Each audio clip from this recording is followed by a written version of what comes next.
सुप्रभात, good morning. सीधा सौदा के आज के इस मंगलवार के एडिशन में आप सबका स्वागत है। आइडिया है शो का, अगर मैं भूल भी जाऊं बताना कभी भी तो ध्यान रखिएगा।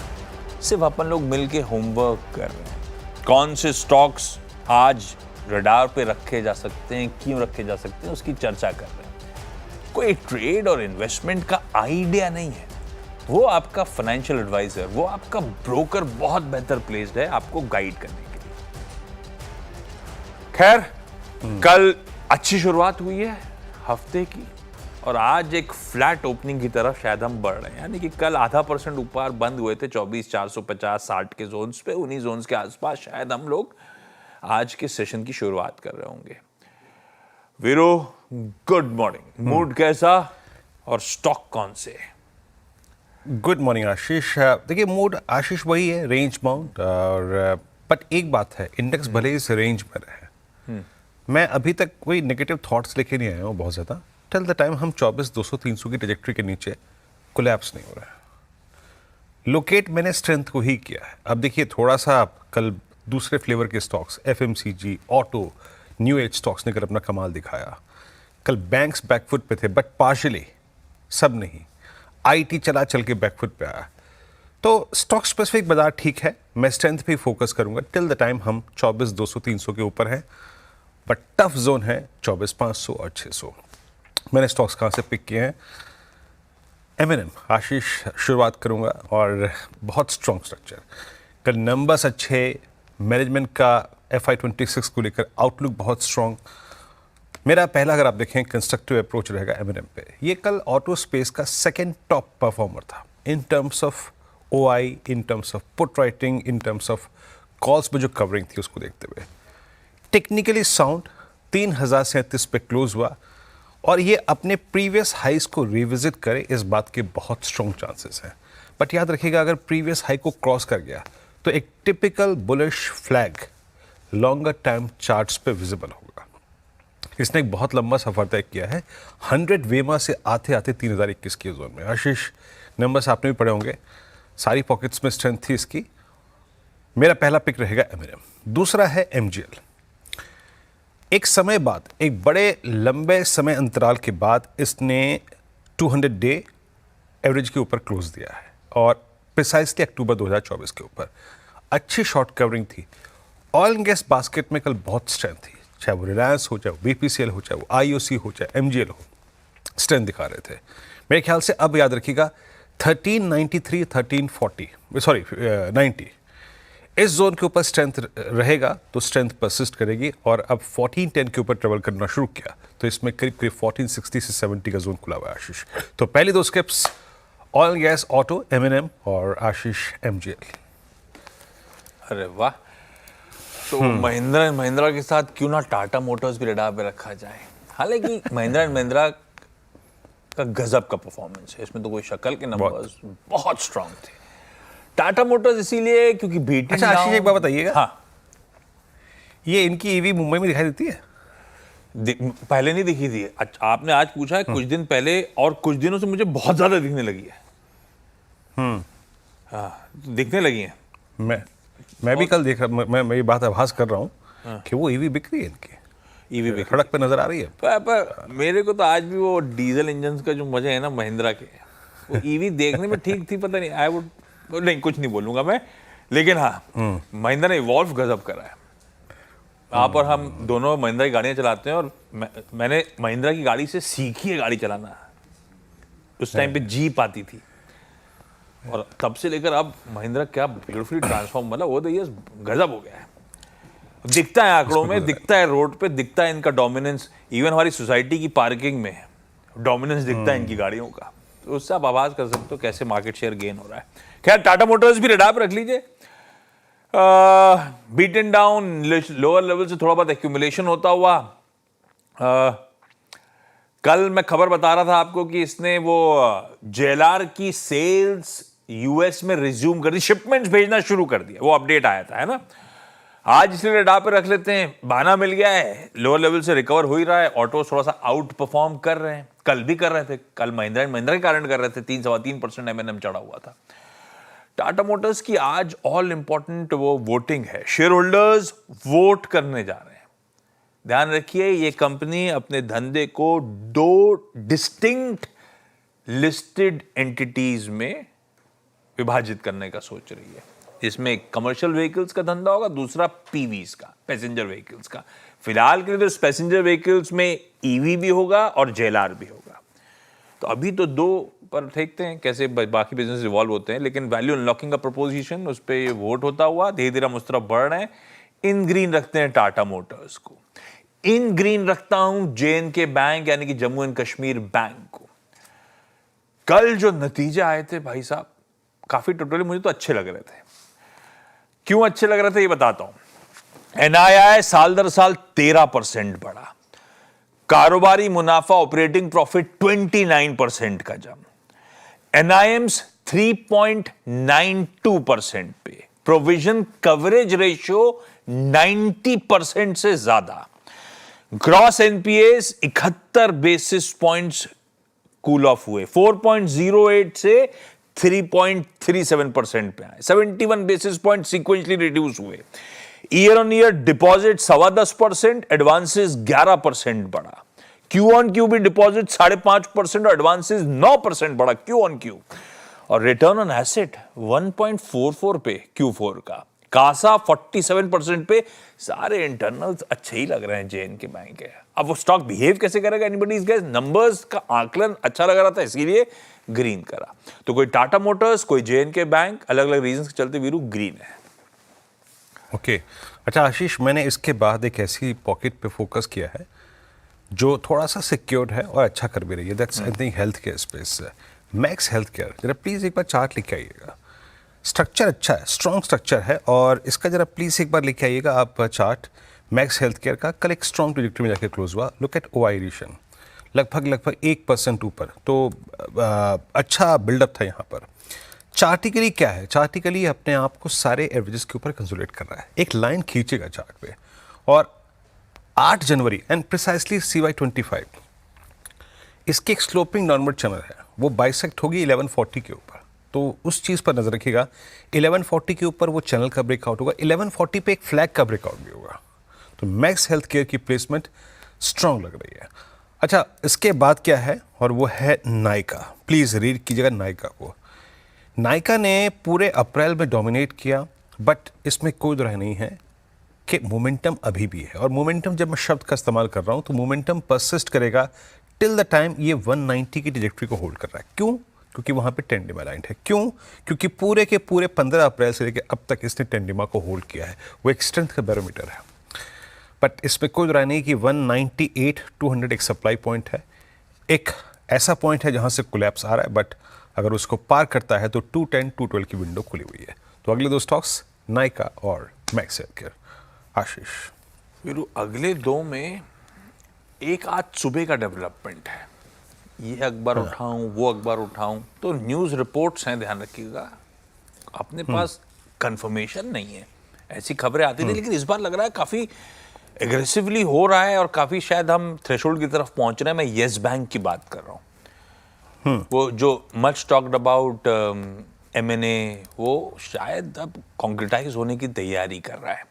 रिपोर्ट्स हैं, रिपोर्ट सजेस्ट कर रही हैं कि Japanese financial power house Sumitomo Mitsui banking corporation SMBC, इसको लेकर पहले भी चर्चा चलती रही है। वो कह रहे हैं कि बहुत एडवांस स्टेजेस में है यस बैंक में एक सिग्निफिकेंट स्टेक एक्वायर करने के लिए, और अगर ऐसा करता है तो एक ओपन ऑफर ट्रिगर हो रहा होगा। वैसे यस बैंक में SBI का 24% हिस्सा है, बाकी बहुत सारे फाइनेंशियल इंस्टीट्यूशंस, आपको याद होगा इसको, वो क्या RBI के ऑर्केस्ट्रेटेड रेस्क्यू में सबने कंट्रीब्यूट करा था, और उस रेस्क्यू एफर्ट्स को लीड करा था SBI ने। 2 साल की मियाद थी, रिकवर कर गया था, काफ़ी टाइम से सब इंतज़ार कर रहे थे वो लार्ज ट्रांजैक्शन प्ले आउट होना। ये खबरें लेकिन रह के तूल पकड़ती रहती हैं, इसलिए आप थोड़ा सा कॉशियस रहिएगा, स्क्रीन पे बिहेवियर ऑब्जर्व करिएगा। पर वो येस बैंक के टर्न अराउंड के बाद और वो मियाद खत्म होने के बाद अटकने लगती रही, और अब लग रहा है कि धीरे धीरे उसकी तरफ बढ़ रहे हैं। अभी वो रिपोर्ट्स कहती हैं, ये क्लैरिटी नहीं है कि SBI के अलावा और कौन कौन माल बेच रहा होगा। तो देखते हैं, अगर तो ये क्या नाम है, SMBC 51% एक्वायर कर लेता है तो मेरे ख्याल से, क्योंकि यस बैंक इस देश का 6th लार्जेस्ट प्राइवेट लेंडर है बाय एसेट्स, उसमें 51% स्टेक, यानी कि इस देश का सबसे बड़ा फाइनेंशियल ट्रांजैक्शन होने की तैयारी हो रही होगी। देखते हैं, अब इस पे नजर रखेंगे, यस बैंक के स्टॉक पे नजर रखेंगे। वैसे ये जो जापानीज फर्म है, इसने 2021 में फुलरटन इंडिया क्रेडिट का एक्विजिशन करा था हिंदुस्तान में, उसके बाद लौट के आया है। अब खबरें हैं यस बैंक को लेकर, तो रेडार पे रखते हैं स्टॉक को with a pinch of salt. Let's observe screen पे बिहेवियर कैसा रहता है, किस तरह के वॉल्यूम्स किस तरह का मूड माहौल स्टॉक में बनता है, पर थोड़ा सा कॉशियस रहिएगा। एक रेनबो चिल्ड्रंस मेडिकेयर को लाल लेके जा रहा हूं। ये वैसे स्टॉक ऑलरेडी करेक्टिव मोड में आ गया है, शायद इस इवेंट से पहले ही।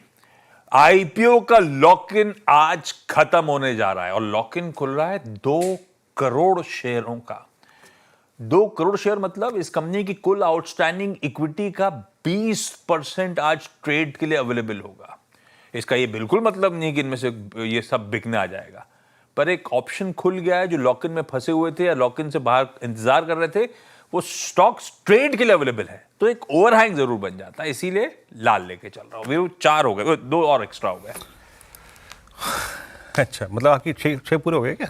ना 4 करें, ऐसे कैसे? मैं उसको तोड़ता नहीं हूं रूल को। मैं असल में आपको एक चीज़ दिखाना चाह रहा था। मैं एक बात कहना भूल गया। आपने टाटा मोटर्स रखा, मैंने M&M रखा। हाँ। एक बड़ी घटना हुई है निफ्टी ऑटो में। आशीष, निफ्टी ऑटो कोलैप्स हुआ था, आपको याद होगा, अक्टूबर 2024 में। ओके। फर्स्ट टाइम पोस्ट अक्टूबर 2024 ये चार्ट 200 डेमा के ऊपर बंद हुआ है। यानी अगर आप स्ट्रेंथ को मतलब 1 साल का ऑटो इंडेक्स दिखाइए ना। हाँ, फ्रेश स्ट्रेंथ को लोकेट कर, ये देखिए, ये स्लोपिंग डाउनवर्ड चल पहली बार 200 डेमा की, यानी आप स्ट्रेंथ को लोकेट कर रहे हैं, आप मोमेंटम को लोकेट कर रहे हैं, आप बेटर रिस्क रिवॉर्ड रेशियो को लोकेट कर रहे हैं, तो ये वो पॉकेट है जिसमें आपने टाटा मोटर्स, जिसमें मैंने M&M को पिक किया। मैं अगला स्टॉक भी यहीं से पिक करूंगा। हालांकि उससे पहले मैं जरा प्लीज रखूंगा टीवीएस मोटर्स को। टीवीएस मोटर्स 2782 पे। आई थिंक जहां तक स्ट्रेंथ का सवाल है, टू व्हीलर स्पेस में सबसे स्ट्रॉन्गेस्ट स्ट्रक्चर है टीवीएस मोटर्स। 2782 पे कल क्लोज हुआ, 0.5% OI बिल्डअप हुआ। देखिए, इसमें कोई राय नहीं कि ये पूरा का पूरा 2800 से, इनफैक्ट 2800 से 2965, ये एक बड़ा सप्लाई जोन है, बट स्टॉक्स अपने ऑल टाइम हाई ऐसे ही पार करते हैं और ये पार करने का पोटेंशियल रखता है till the time it holds itself above 2720, जहां पे इसकी स्ट्रेंथ का बेस है वो है 10 डेमा। स्ट्रक्चर ठीक है, दाव खेलने लायक हो सकता है। रीडिंग कीजिएगा प्लीज इसकी 0.5% ऊपर।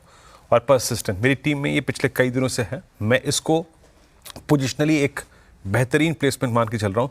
The best structure in mid cap IT, persistent.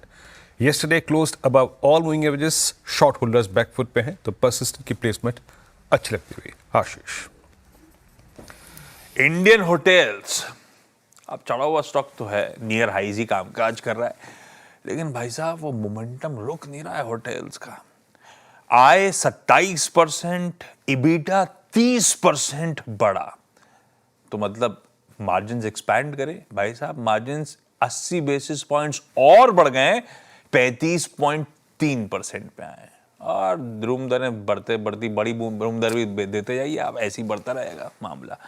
मुनाफा 25%, वो मोमेंटम इंटैक्ट है, तो देखते हैं। पर ये स्टॉक अब जब तक ये मोमेंटम इंटैक्ट है बढ़िया है। इंडियन होटल्स को रेडार पे रखते हैं, नॉट नेसेसरली आज मूव दिखा रहा हूं, लेकिन प्लीज रेडार पे रखिएगा, बहुत बढ़िया। इस मेरे ख्याल से हॉस्पिटैलिटी इंडस्ट्री का वो फ्लैग बेरर इंडियन होटल्स आपकी स्क्रीन पे इन ग्रीन लेके चल रहा है। इरकॉन इंटरनेशनल कल भी टीम में मेंशन कर रहा था, आज कंटिन्यू कर रहा हूं। कल जब मेंशन कर रहा था तब मेंशन कर रहा था कि नॉर्थ ईस्टर्न पावर कॉर्पोरेशन से 458 करोड़ का ऑर्डर मिला। उसके बाद कल शाम को एक और अपडेट आया कि केरला स्टेट IT इंफ्रास्ट्रक्चर से 187 करोड़ रुपीस का ऑर्डर बैक करा है, तो ऑर्डर्स मिल रहे हैं इन ग्रीन, आज भी रखते हैं इसको। 6 स्टॉक्स पूरे, क्योंकि छोटा सा ब्रेक के उस पर अगले 4 पे बातचीत।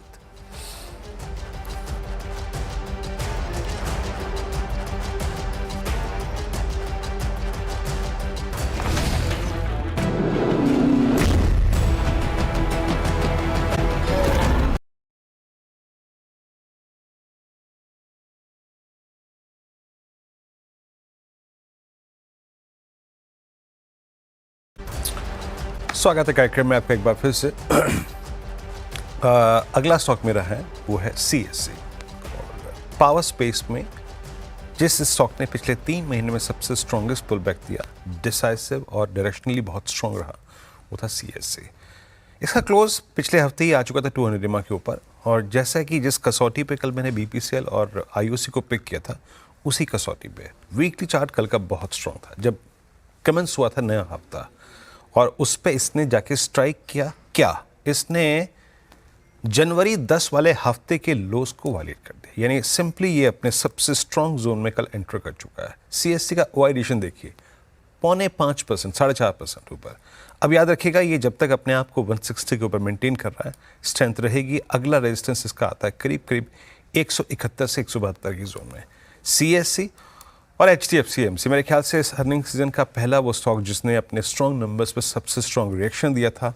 एक वर्टिकल राइज था, 4600 को छुआ, उसके बाद एक साइडवेज कंसोलिडेशन के मूवमेंट में चला गया। पर जैसे कि मैं कहता हूं कि जब स्टॉक स्लिप मोड में चले जाते हैं, उसके बाद सडनली जब जगते हैं छोटे एवरेजेस से, कल इसने वही किया। 10 EMA पे सपोर्ट लेके स्ट्रॉन्ग पुल बैक 0.3% ऊपर। विंडो कहां तक की खुली है? 4605 तक की। प्लेसमेंट स्ट्रॉन्ग, बेस परसिस्ट करता है, याद रखिएगा 4390, 4400 पर। आशीष। ओके, आगे भाई 2 स्टॉक्स के लिए चलिए बढ़े। रडार पे एक तो रखिए AGI इंफ्रा। इसका साल भर का चार्ट भी दिखाइएगा, बहुत बढ़िया मूव्स बने थे। उसके बाद ईयर टिल डेट मेरे ख्याल से दिसंबर के बाद से हायर लेवल्स के आसपास कंसोलिडेट होता हुआ। कल एक लार्ज ट्रेड हुआ जिसमें 2 लाख प्लस शेयर्स किसी HNI द्वारा एक्वायर हुए 840 के भाव पे। ये कंपनी क्या है? प्रोमिनेंट एक पंजाब की कंस्ट्रक्शन और रियल एस्टेट डेवलपमेंट कंपनी है। 2000 करोड़ रुपए का, खबर कहां है डायरेक्टर साहब? 2000 करोड़ रुपए का मार्केट कैपिटलाइजेशन है और प्रमोटर्स का 73% के आसपास का हेल्दी हिस्सा नजर आ रहा है। रखिए AGI इंफ्रा को लार्ज ट्रेड के बीच में इन ग्रीन। IEX को रखिए इन ग्रीन। अप्रैल का बिजनेस अपडेट आया है। ट्रेडेड इलेक्ट्रिसिटी वॉल्यूम साल दर साल 26% जंप करता हुआ। स्टॉक थोड़ा सा चला हुआ है, चार्ट आपकी स्क्रीन पर रखा हुआ है, थोड़ा सा वॉचफुल रहेंगे। देखते हैं ओपनिंग पे किस तरह से इस खबर पे रिएक्ट कर रहा है। इसीलिए कह रहा हूं, कई बार क्या होता है अच्छे मूव्स के बाद डिसेंट खबर पे थोड़ी सी प्रॉफिट टेकिंग ना आ जाए, इसीलिए चार्ट दिखा रहा हूं। रडार पे रखिए। हिंद 2 रिजल्ट्स और हैं, पर उसके लिए पहले सॉरी वीरू के पास जाएंगे, उसके बाद आऊंगा। वीरू, अगले 2 कौन से? लास्ट मेरे 2 स्टॉक्स आपके स्क्रीन पे आएंगे आशीष, और ये हैं HAL और हुडको। अब HAL, इसके बारे में बताना ज़रूरी नहीं है, मतलब मोमेंटम है इसमें और सर्कमस्टेंसेस आप सब उससे वाकिफ़ हैं। HAL का क्लोज कल आया है एज पे 4590, और आशीष ये 4590, 4700 ये है अगस्त 2020 के बाद की अब तक की सबसे हाईएस्ट ट्रैजेक्टरी। यानी कहने का मतलब ये है कि अगर ये 4620, 4630 के ऊपर स्पॉट में सस्टेन हो गया तो इसका नेक्स्ट सप्लाई जोन आता है करीब 5012 के ऊपर। तो HAL की प्लेसमेंट स्ट्रॉन्ग, कल शॉर्ट कवरिंग थी। और लास्ट स्टॉक जो यहाँ पर मैंने पिक किया है दैट्स हुडको और इटर्नल। ये कुछ ऐसे स्टॉक्स रहे जिन्होंने पिछले 4-5 दिन में काफ़ी शॉर्ट कवरिंग विटनेस किया। हालांकि इटर्नल का पुलबैक बिल्कुल ही बहुत अच्छा था, स्ट्रॉन्ग था पोस्ट अर्निंग्स। बस इसमें प्लेसमेंट अच्छी है, 20 EMA को बेस बनाया है। मेरे ख्याल से इसमें भी 239 का विंडो खुला हुआ है आशीष। तो हुडको मेरा लास्ट स्टॉक आज का। वो रिजल्ट्स हैं वीरू जिनको रडार पर रखना है। हिंद रेक्टिफायर्स, Q4 के नंबर्स अच्छे लग रहे हैं। 22% आय बढ़ी, 48% EBITDA बढ़ा, मार्जिन्स 8.9 से बढ़ के 10.7, यानी कि 180 बेसिस पॉइंट्स का इजाफा, और मुनाफा फिर ऑलमोस्ट डबल होता हुआ। हालांकि बेस छोटा दिख रहा है, 96% का जंप मुनाफे में। ऐसे ही DCM श्रीराम को इन ग्रीन रखिए। आय 20% बढ़ी, उसके सामने EBITDA 52-53% का जंप, मार्जिन्स 11% वाले 14% पे, दरअसल 11.1 वाले 14.1 पे। तो 300 बेसिस पॉइंट्स का इजाफा है और मुनाफा 52% का जंप दिखाता हुआ। तो दोनों नंबर्स ऑपरेशनली काफी स्ट्रांग नजर आ रहे हैं। वॉच पे रखिएगा, दोनों कैश के स्टॉक्स हैं। इन ग्रीन लेके चलते हैं। 10-10 पूरे हो चुके हैं। छोटे से ब्रेक के उस पार जब लौट के आएंगे तो इन्हीं 10-10 स्टॉक्स का एक क्विक रैप अप।